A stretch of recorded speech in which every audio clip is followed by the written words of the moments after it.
రాజశేఖర్ రెడ్డి గారి మనవడు వైఎస్ రాజారెడ్డి గారి పెళ్లి జరుగుతున్న సందర్భంలో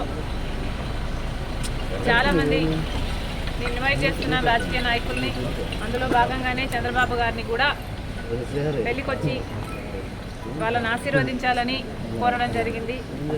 చాలాసేపు రాజశేఖర్ రెడ్డి గారి గురించి, వాళ్ళ ఫ్రెండ్షిప్ గురించి, వాళ్ళ రాజకీయ ఇనిషియల్ ప్రస్థానంలో జరిగిన విషయాల గురించి అన్నీ గుర్తు చేసుకున్నారు, మాకు గుర్తు చేశారు.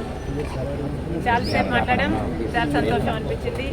వచ్చి ఆశీర్వదిస్తామని మాటించారు.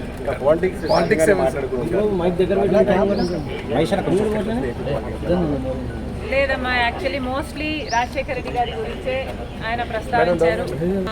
ఇనీషియల్గా వాళ్ళు రాజకీయాలు మొదలుపెట్టినప్పుడు వాళ్ళిద్దరూ కలిసి ప్రయాణం చేశారు.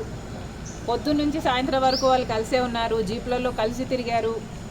ఇలాంటివన్నీ ఢిల్లీకి వెళ్ళారు. అప్పుడు చీఫ్ మినిస్టర్కి వాళ్ళిద్దరు కలిసి చేసిన ప్రయత్నాలు అయితేనేమి, ఇలాంటివన్నీ చెప్పుకుంటూ వచ్చారు. మేడం, కాంగ్రెస్ పార్టీలో మీ పాత్ర ఎలా ఉండబోతుంది? మీకు ఎటువంటి పదవి మీరు అనుకుంటున్నారు వస్తుందని చెప్పి వాళ్ళు కాంగ్రెస్ పార్టీ ఏ పదవి ఇవ్వాలి, ఏ బాధ్యతలు ఇవ్వాలి అనేది కాంగ్రెస్ పార్టీ ప్రెరోగేటివ్. కాంగ్రెస్ పార్టీలో because it is the largest secular party చేరడం జరిగింది.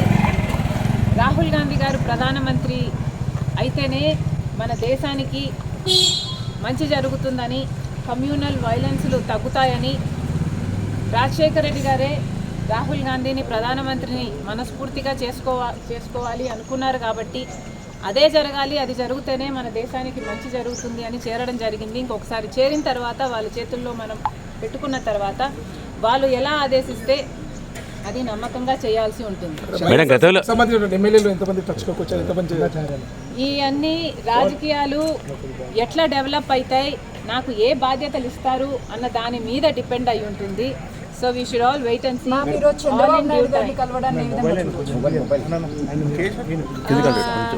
చంద్రబాబు గారిని చూడడాన్ని ఏ విధంగా కలవడం ఏ విధంగా చూడొచ్చు అంటే, మామూలుగానే ఒక ఫ్రెండ్లీ ఎన్వైరన్మెంట్లో అందరం చూస్తే బాగుంటుంది. నేను లోకేష్ గారు ఒక ట్వీట్ నాకు రిప్లై చేశారు.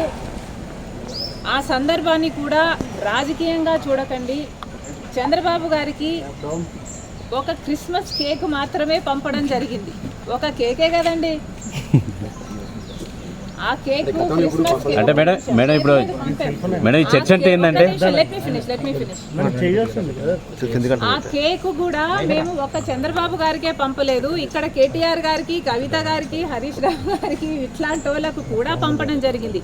యాక్చువల్లీ ద బ్యాక్గ్రౌండ్ ఈస్, రాజకీయాలు అన్నది జీవితాలు కాదు, రాజకీయం అన్నది మా ప్రొఫెషన్. మేము ప్రజల కోసం చేస్తున్న ఒక సర్వీస్. ఆ క్రమంలో మేమందరము ఒకరిని ఒకరు మాటలు అనుకుంటుంటాం. మేము రాజకీయ ప్రత్యర్థులం కాబట్టి అనుకోవాల్సి వస్తుంది, అనాల్సి వస్తుంది. అలాంటి బిటర్నెస్